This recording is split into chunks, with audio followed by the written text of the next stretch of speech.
Alright guys, welcome back to Days of Darkness and welcome to my review of the Texas Chainsaw Massacre. This one came out in 1974. It is starring Marilyn Burns, Gunnar Hansen, and Jim Sedow, and was directed by Tobe Hooper. Holy shit, man. You know, there are films that whenever I first started this channel, and, you know, I look at the classics, the things you would expect from a horror review channel, and I made it a point to spread that out. I didn't want to do, oh, we're going to do the first Halloween, then we're going to do Friday the 13th, then we're going to do Chucky, then we're going to, you know, I wanted to spread it out. I wanted to make people wait. And this was one of those films, man. Like, this was one I was really, really tempted to just review right off the bat. And I'm like, yeah, let me hold off. Let me get what I need to be as far as, you know, content and being happy with my content. I looked back at one of my first reviews, and I actually wasn't too upset with it, you know. I thought it was, you know, from a content standpoint, it was fine, especially since I didn't edit back then. Which, that part I'm not a fan of. But, you know, nonetheless, I wanted to wait until I was at least somewhat polished with my format. And I'm at a place now where I'm a little more comfortable tackling a fucking masterpiece like the Texas Chainsaw Massacre. And, yes, this movie is a fucking masterpiece. You would be hard-pressed to find a horror fan who doesn't enjoy this movie. But they are out there. And, you know, I think anyone's opinion for the most part with horror or in general with film are valid, you know, and I hear criticisms of this film, and, you know, I can take them and I can understand why people would feel the way they do. Not me, man. I fucking adore this movie. One of the things that I'll just say right off the rip before we kind of get into the story, or really just the grime and grit of the movie, is this movie holds the distinction of being one of few that after you get done with it, you just feel like you need to take a fucking shower. Like, there's something about this movie that's just gross, which is so fascinating to me because it's not a matter of, you know, the blood and the guts and people are getting sawed in half and all this shit. That's not here. You know, in later Texas Chainsaw movies, you would get just that. But here, that is very, very downplayed, the blood and the guts, and we'll get all into that. Still a very brutal movie. Visually, a very, very fucking brutal movie, but not in the way you would think. To me, when I say that I need to take a shower, this movie captures a certain dirtiness and a certain raw feel, and it's very gritty and gross and grimy and hot and sweaty. Even before the horror really starts, these kids are piled in this van, just sweating their fucking asses off. Franklin's in there bitching and complaining. We'll get into him later. But, just overall, man, everyone in this fucking movie just has this aura of being very uncomfortable already before this stuff even goes down. And you know, you can lend credit to the budget being what it was. This was not a very expensive movie to make, which is always good when a lower budget film gets a fucking huge return. I love seeing that. Same thing happened with Halloween. But with this one, man, like I said, from the production design, which is just all these bones and these fucking, obviously this is based off the Crimes of Ed Gein, so there's a bunch of, like, fucking furniture made out of human bone, and there's a lampshade, or yeah, basically a lampshade that's made out of human faces, and it's just all this crazy, gross shit. I feel like this movie really does a good job of capturing just sheer insanity. Not just, you know, visually with all the stuff I just described, but just the general tone of this film. And as, you know, the terror ramps up and the chaos, and you really, really start to see especially Sally, you start to see her lose her fucking mind throughout this movie. I'm rambling and raving, but I will go on one more thing before we dive into the film itself, and that's the fact that, you know, obviously this is the beginning of this series review for the Texas Chainsaw Massacre movies, and I've stated before that I have a desire to really see a sequel or a prequel or whatever really live up to the story and the overall feel of this original Texas Chainsaw Massacre movie. And, you know, I just don't think it'll ever happen. I feel like this movie is one of a kind. It was right place, right time, right director, right cast, right everything. I mean, this was really just, the stars had to align to make a movie like this. I don't think films like this just happen. You know, this wasn't a overly produced studio film, which other Texas Chainsaw Massacre movies have been. We will get into those at a later date, but man, overall, dude, I think the fucking world of this movie, and it's a shame that we'll never get, you know, one that'll really live up to what this one did. And, you know, we've had some close ones, and don't get me wrong, there are other Texas Chainsaw Massacre movies that I fucking really, really enjoy. I'll just say right now, I think that original remake from 2003's probably comes the closest as far as feeling gross and grimy. It doesn't get all the way there, but it does a pretty damn good job. And there are other Texas movies that I do enjoy quite a bit. But we're not talking about those, we're talking about this one. So let's go ahead and hop right the fuck into it, because I am almost 8 minutes into this review, and I haven't really gotten into the bulk of things. So let's start off with our protagonists of the film. And I feel like, you know, often horror movies get critiqued for, you know, especially slashers, like, oh, it's just a bunch of fucking kids in the woods getting cut up and there's no character development, yada, yada, yada. Now, granted, we don't really learn a whole lot about these kids, you know. They're just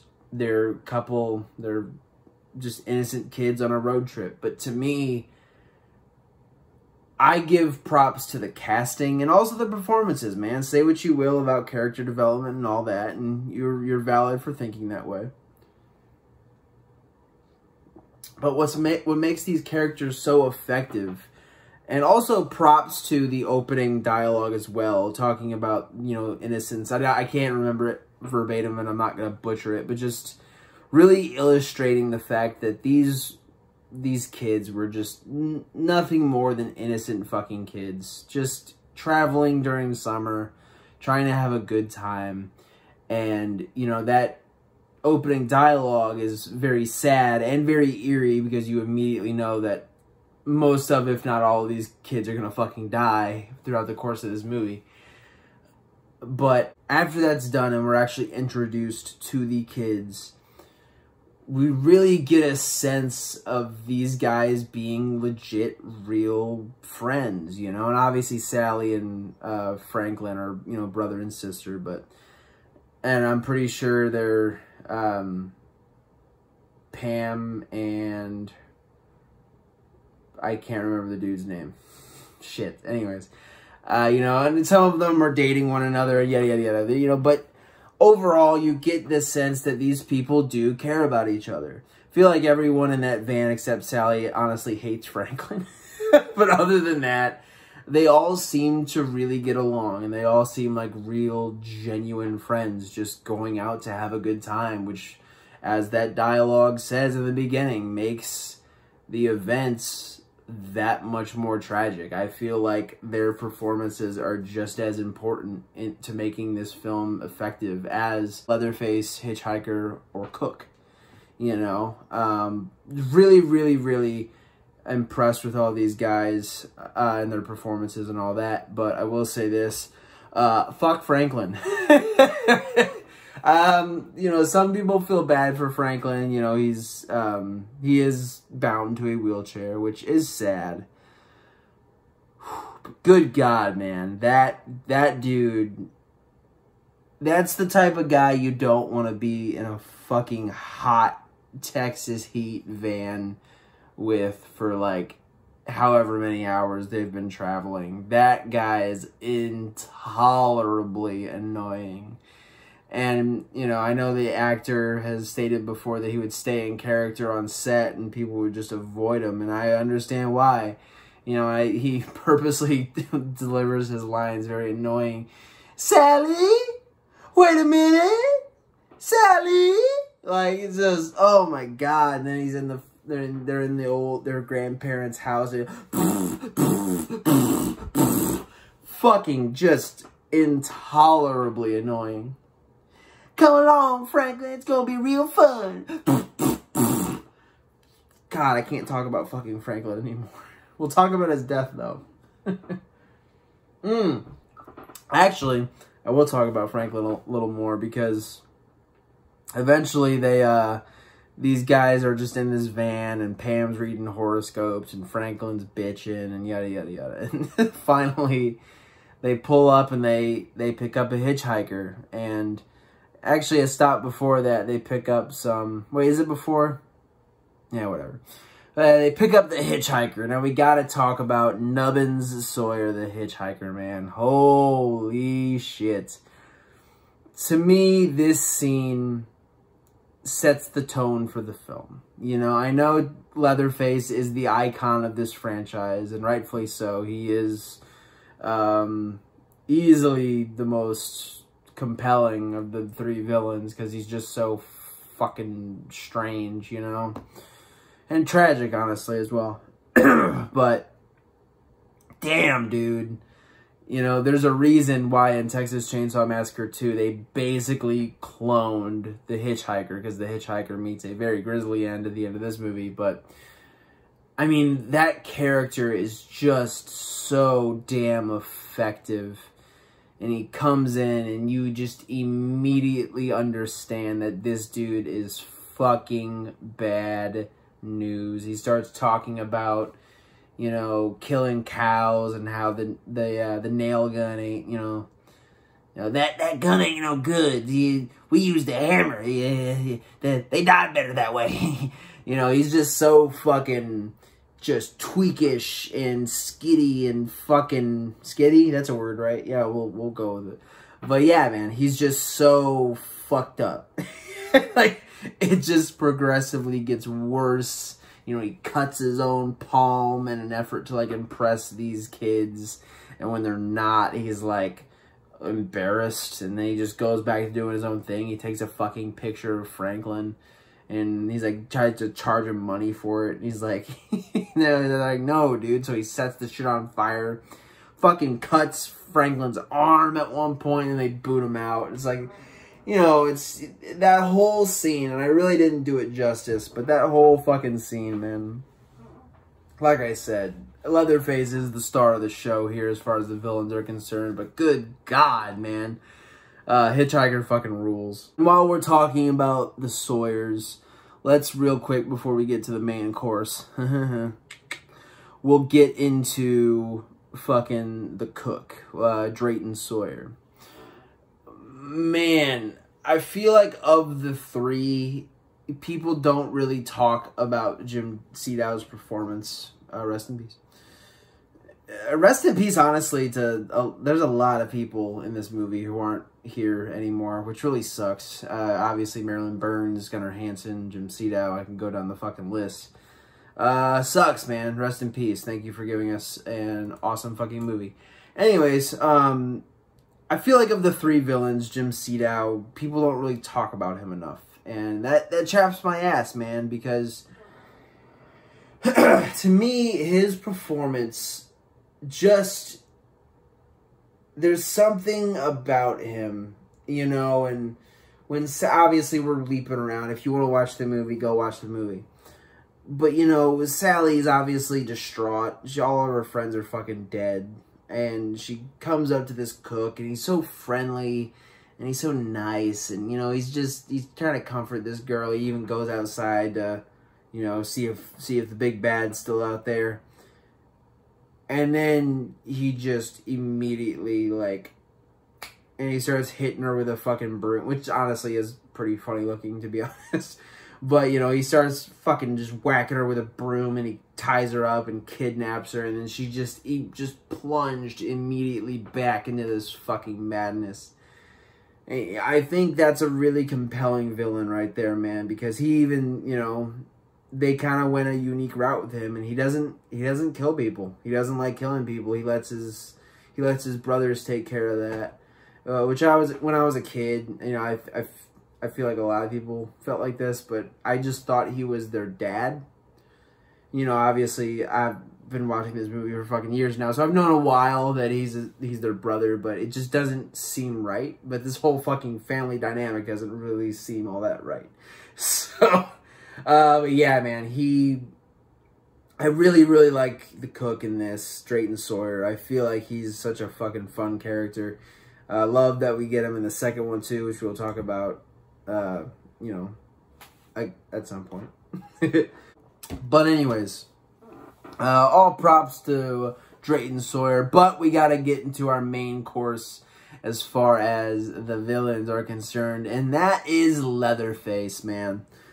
You know, I've talked about Texas Chainsaw Massacre before. You know, I know people know that I like this movie. I don't think anyone's going to be surprised by that. But as far as Leatherface is concerned, man, to me, you know, one thing I don't think a lot of the films capture too well beyond this one is the Leatherface character. Now, Leatherface is one of those characters that has been lumped in with your Jasons and your Michaels and your Freddys. I mean, he's on the 80s slasher Mount Rushmore for a reason, even though this movie came out in 1974. But anyways, he is an icon of horror, and there's no doubt about that. But he gets lumped in with these guys, and to me, one thing that has always been kind of frustrating to me about a lot of the sequels in the Texas Chainsaw Massacre series is that they've never really perfectly captured Leatherface like in this one. Now you have your remakes and stuff like that, and you want to do your own thing. I can appreciate that. But to me, the Leatherface character is so fucking unique. Because he's not, I mean, I'm not going to say he's not evil. You know, there is definitely a sinister sense of what he is, but he's a tragic character, honestly. He really, really is. Here's a man who is mentally handicapped, we'll say. He is not capable of independence, really, at all. But he's this big fucking brute of a human. I mean, he is fucking huge. You know, he's country big, too. Like, you know, you might look at him as being fat, but I could tell, like, I can tell a difference between someone who's fat and someone who's just fucking big. Like, this motherfucker is big. But he's not capable of thinking for himself. So you insert Drayton Sawyer and Nubbins, who manipulate this guy, and they basically use him as a tool. You know, he's part of the family, he's sitting there at dinner, and obviously it doesn't make anything he's doing right, and you shouldn't excuse what this character is doing by any means. But there is an air of tragedy to him, and the fact that maybe in another timeline, in another world, you know, Bubba Sawyer would not be this way. You know, he's just he just ends up being a mentally handicapped man who, yes, needs help living life, but he's not this. And there's just this, it's not played upon really too much in the movie. Obviously, you have scenes of fucking Drayton just verbally abusing him and just being so fucking cruel and finding any reason to be mad at him and hit him and all this crazy shit. And, you know, he tries to he's like, he even like runs out of things to be mad about. He's like, what'd you do with the others? And he, you know, Leatherface is like mumbling to him, telling him like, yeah, you know, obviously he doesn't speak, but he's basically saying like, yeah, I took care of it. It's good. We're fine. And then like Drayton's like thinking, he's like, well, look what you did to the damn door. And he'll just find any excuse to beat on this poor fucker. And it's kind of sad because you realize if Leatherface wanted to, he could rip this old man in half if he wanted to. With his bare fucking hands. But he doesn't, because he depends on these two for, you know, life to live. It's very, very fucking sad. That being said, he is fucking terrifying. He's so scary.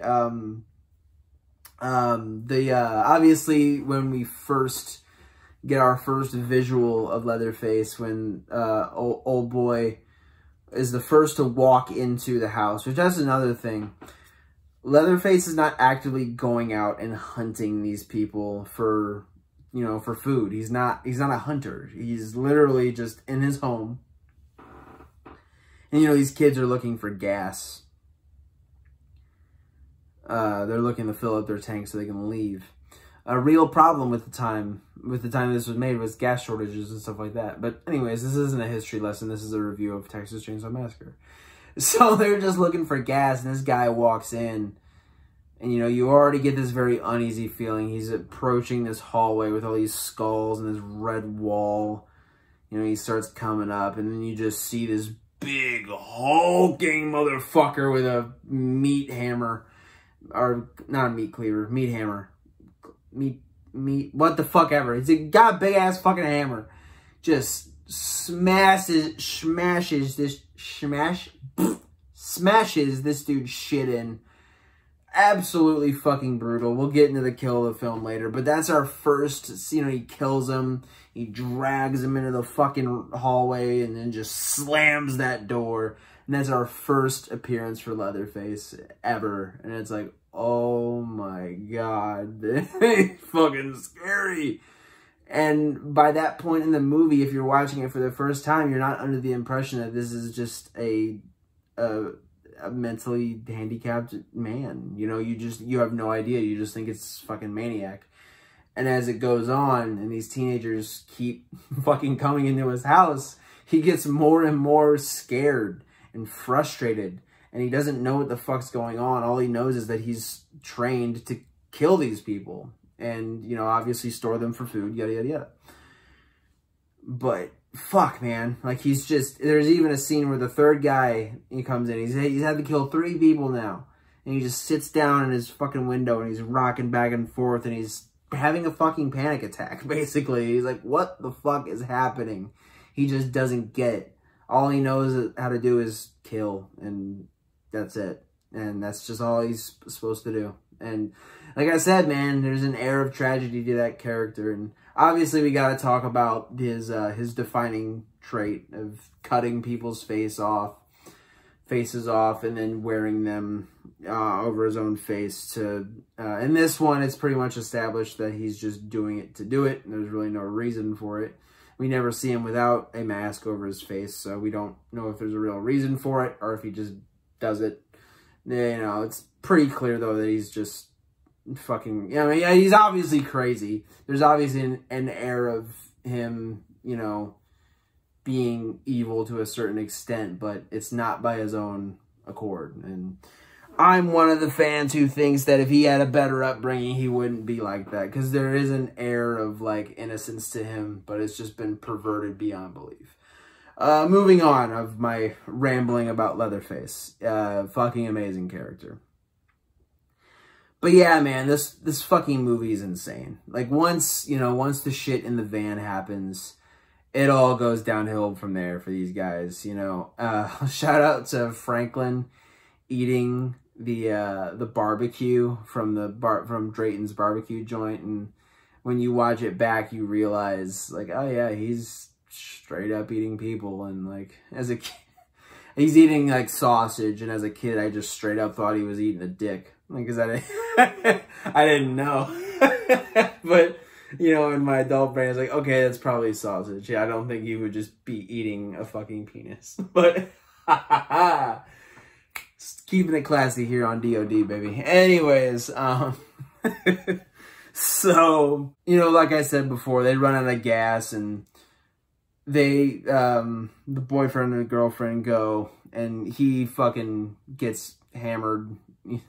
Not in the way he was probably planning to for the weekend, but he gets his shit fucking knocked in, and she obviously hears some sort of commotion, so she goes in, and obviously that iconic ass shot that is copied in like every other Texas Chainsaw Massacre movie in some way, shape, or form, but you know, you get the swinging shot of her coming up from the bench, and it's her fucking butt and the red shorts, yada, yada, yada, and she's walking towards the house, and she stumbles and trips into this room, and we get like a shot that, not a shot, it's a compilation of shots, but it feels like it goes on forever. And I mean that in the best way possible, because she falls into all these chicken feathers, and you just hear this just constant fucking noise, and all these chickens clucking, and there's even pigs squealing at one point, you know, or at multiple points in this movie. But just so fucking scary. She's looking around. She's seeing all these fucked up sculptures and shit getting just different bones being shoved into the mouths of skulls, and this big couch that's framed with a human skeleton, and just so much fucked up shit. The production design of this movie is top fucking notch. There's no debating that for me, honestly. Just amazing stuff, very haunting, very grisly shit. And she fucking tries to run out, and there's Leatherface who pops out. And when he sees her, dude, he lets out this fucking wail. And he does this multiple times, and obviously it's muffled by the human skin mask that he's wearing. Just this, just absolutely fucking eerie. Like, you have your Jasons and your Michaels who don't talk, and then you have, you know, Freddy, who just quips, and Pinhead, who gives out all, who just very poetically speaks. But just to have this big fucking beefed up hillbilly in fucking rural Texas just wailing and screaming while he fucking runs towards you. Terrifying. Oh my god, that is so fucking scary. I would fucking shit myself. And this is one of those cases where people are like, oh, why is she just standing there? Oh, why did fucking blah, blah, blah. It's like, dude, if you got something like that running towards you, you will freeze in your fucking boots. I don't care who you are. Moving on. That always fucking annoys me when people are like, oh, well, why would they do that? I mean, there's some cases where it's warranted, but most of the time it's just nitpicking shit. But anyways, so she tries to run out, and this guy fucking comes wailing towards her. And just, you know, I love the decision to have her come out onto the porch. And it's like, oh my god, you're there, you're out of that hellhole, you're out of that house. And the sun, like, touches your skin, and it's so brightly lit. But he, like, within a second, just this big fucking beefed up motherfucker just comes and drags her and screams more. She's just kicking and flailing and just drags her right back into it. It's like, oh my god, that's a heavy theme throughout this movie of characters just thinking they're good, thinking they're safe, and then just, nope. Back in you go! Fucking just insane shit. Pops her on the meat hook. We'll get into that later with Kill the Film. And yeah, man, from there, you know, obviously people start to go missing. People start to look. The one curly-haired glasses dude who's, like, of all the characters, is probably the most non-remarkable of the entire fucking group. But, hey, shout out to him still. But he goes looking for him. He gets fucking hammered, and then Leatherface has his fucking panic attack. I will say one thing. you know, the scene where curly head dude goes in there and he starts, you know, he's looking for Pam, and she, you know, he opens that cooler and she just pops out.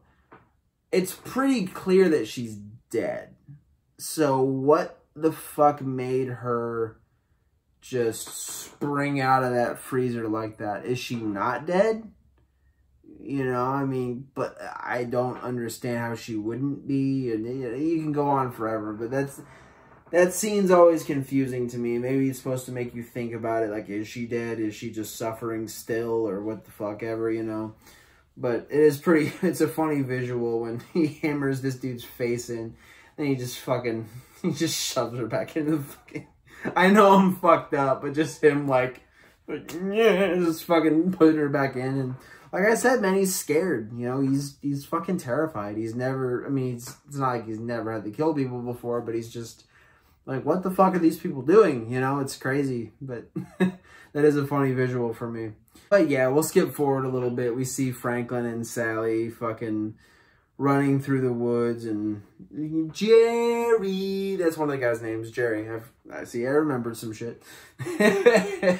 I'm sure people hate that I forget character names or I don't write them down. It's just, sorry. Anyways, so, but Jerry,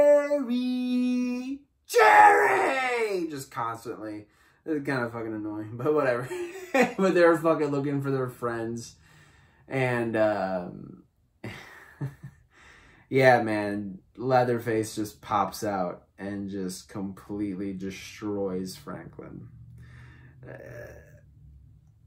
I know we're in a different time, but just the idea of seeing this big, hulked up motherfucker just completely demolish and shred this dude who is bound to a wheelchair.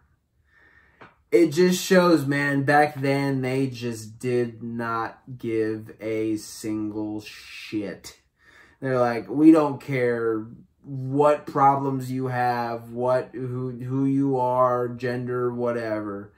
You're gonna fucking die. Like, it just didn't give a shit, which I can admire to a certain extent. Obviously, you know, it's good that we progressed in certain ways, but you know, it's always crazy to see shit like that. But yeah, man, so it's Sally against the world now, and Sally against the Sawyers, and obviously I went over it before, how she gets away from Leatherface. We get that very, very long chase sequence in the woods, but she gets away from him.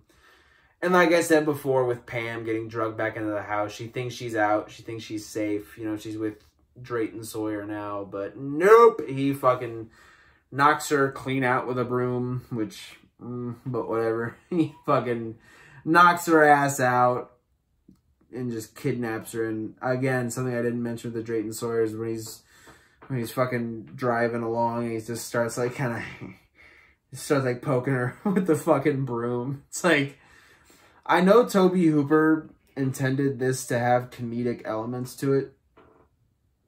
And when I first read that, I didn't understand. So I'm like, dude, this movie is not funny.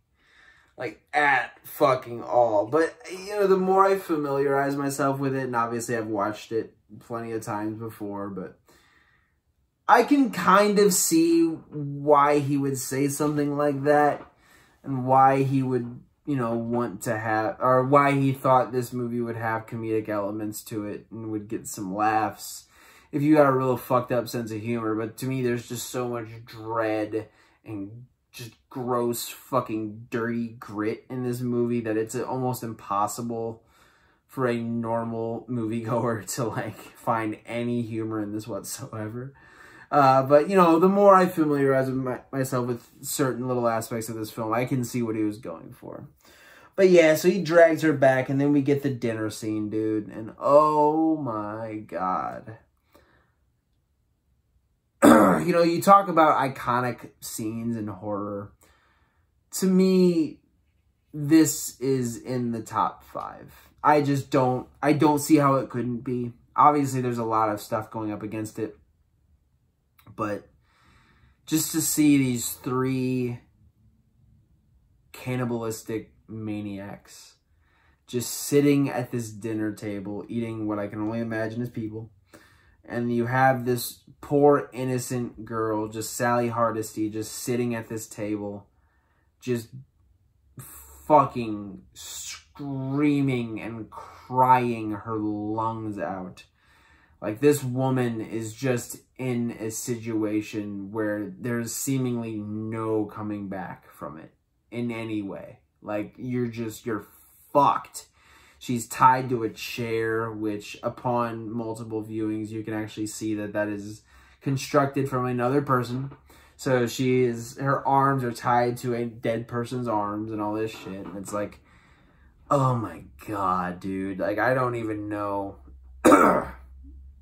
I don't even know how someone, and we'll talk about the ending of the movie, but it's just, what do you even do? And you just see this woman. I love the close-up shots of her eyes and her face, and she's just losing it, dude.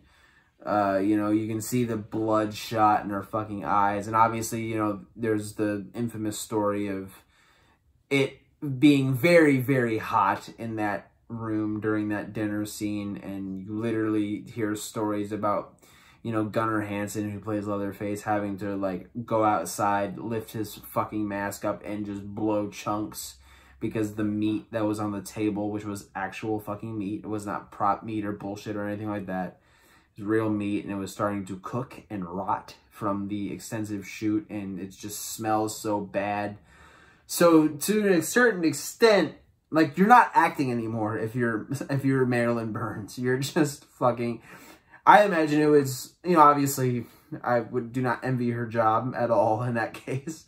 But I would say it's, in a different way, hard for the three maniacs. The three actors playing the maniacs. Because they had to fucking act like they're just having a grand old time. Meanwhile, they're huffing in all this rotting meat fucking smell. And I imagine it would just make you crazier, which might actually enhance the performance. But yeah, man, this whole dinner scene's so fucking great. Obviously, they try to get Grandpa to smash her head in with the fucking hammer. That does not really work too well since Grandpa is like 1,000 years old.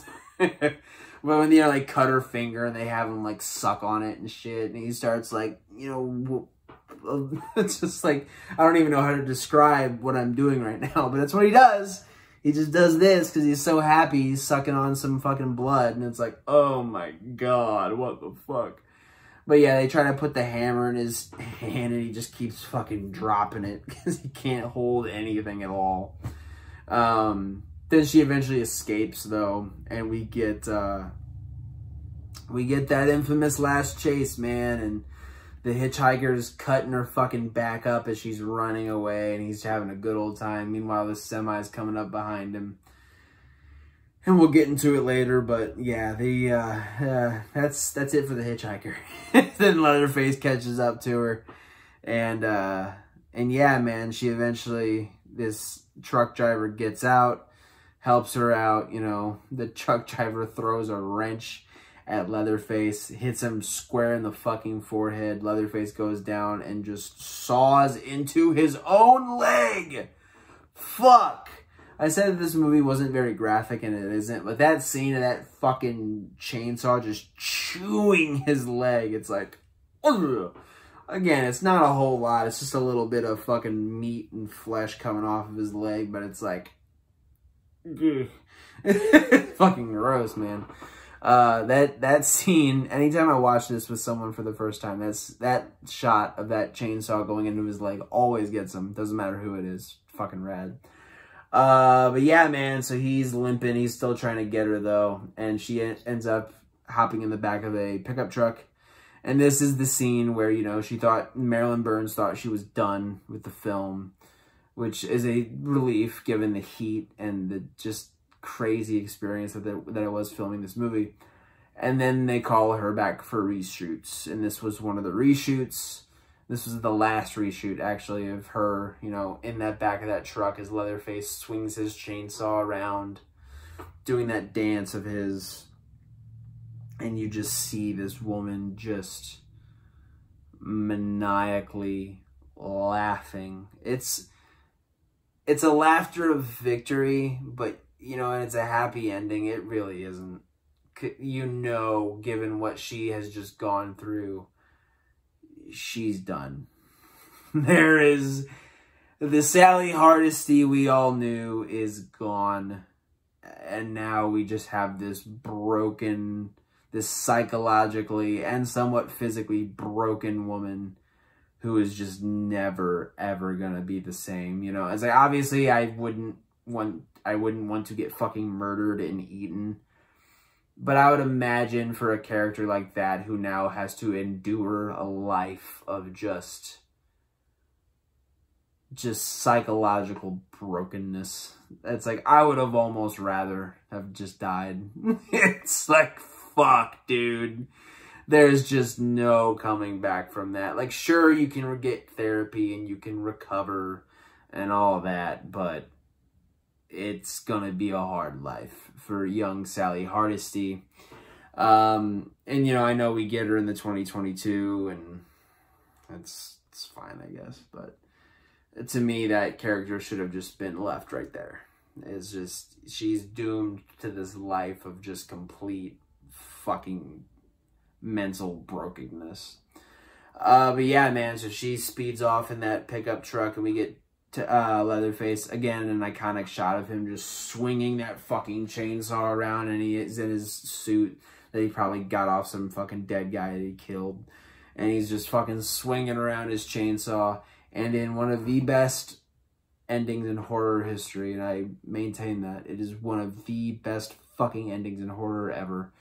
You know, you get this chaotic ending. She speeds off. She's laughing and screaming, and he's waving around his chainsaw, and then just boop, black credits. Go home. Bye.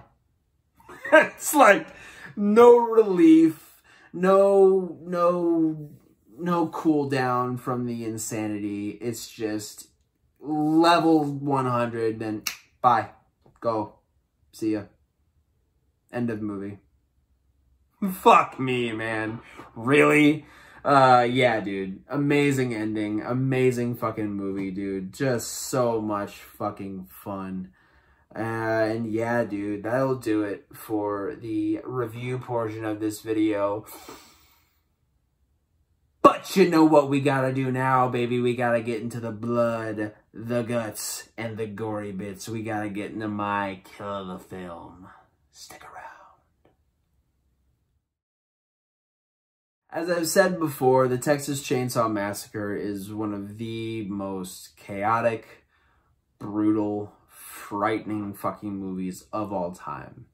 That being said, not a lot of the red stuff. None at all. And it really speaks to how crazy this movie is that when you see the violence on screen, your brain really puts together, you know, the brutality. Obviously, there's brutal shit in this movie. You get people getting their heads smashed in with hammers, and get poor Pam getting hooked on a fucking meat hook and watching her boyfriend get just completely eviscerated, her boyfriend's dead body completely eviscerated by a fucking chainsaw.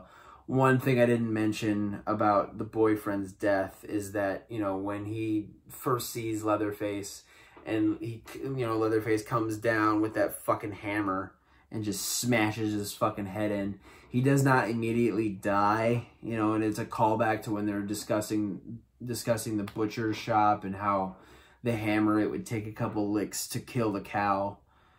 We get that here, man. You know, he licks him once, and he's just fucking shaking and shit. You can hear his fucking boots clacking against the wood floor and all this crazy shit. Then he just thwacks him again, and he dies. It's like, oh my god. Then, you know, you get that iconic door slam. But Pam getting hooked, and like I said, you know, you don't see the boyfriend get hacked apart with the chainsaw, but you see, you know, how his body is positioned. There's stuff blocking the view, but you can see Leatherface just rev up that chainsaw and just go down to his neck. And you're like, oh yeah, he's fucking cutting his head off right now, is what he's doing. And then he goes down, you can see he's chopping off the arms, and she's just on this hook, just fucking screaming her head off. And yeah, we don't need to see the fucking neck fly apart or the arms fly off or anything like that. We know what's happening. And it's still just as fucking disgusting and just as fucking crazy. It's like absolutely fucking brutal. Shout out to Jerry's death. I remembered his name. Shout out to Jerry's death and just that fucking... that scream that he lets out, and he fucking, fucking gets the hammer right to the face. Absolutely killer stuff there. And then finally, we get the Hitchhiker, man. The Hitchhiker, Nubbin Sawyer. One of my favorite Texas Chainsaw Massacre characters ever. Unfortunately, a one and done for him. He gets just graphic, too. Like, it's crazy to look back on this kill and see just how fucking graphic it was. But yeah, and obviously it's a fucking dummy. You know, but still, he just gets flattened. Literally flattened by this fucking semi. And it's just absolutely lovely. Like, it's just so fucking nuts. Yeah, man. So, obviously this movie isn't filled with buckets and buckets of blood, but we get some brutal shit nonetheless. And, I'm gonna have to give kill of the film. I got really enthusiastic and just listed the kills without saying my favorite. I'm gonna give my kill of the film to the boyfriend getting that hammer. You know, obviously the Hitchhiker death is fucking crazy. But there's something about, you know, that first lick with that hammer, and then he's just seizing and shaking, and it's like, oh my god, and he fucking gets him again. Just absolutely fucking visceral, brutal shit. I didn't even talk about Franklin, by the way, getting just hacked apart with a chainsaw. That's another top contender, but it's still just so fucking crazy. But I'm gonna give it to the boyfriend getting just absolutely hammered to death with a fucking, you know, hammer. But yeah, guys, that will do it for the Texas Chainsaw Massacre. Really hope this review lived up to the hype. And yeah, man, absolutely beautiful, brutal fucking movie.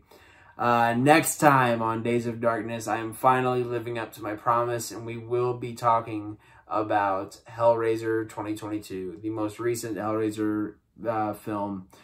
We're not going to do spoiler free just because it's been out for a little bit, and anyone who wants to have seen it has seen it by now. So we're going to go full in depth, spoilers and all. We're going to do a little series entry and another series review of my ongoing fucking Hellraiser series review. So look forward to discussing that. Looking forward to see what you guys have to say about this movie. And yeah, man, overall, thank you for stopping by. Thank you for supporting the dream as always. And take care of each other and keep watching horror. All right, guys. Have a good day.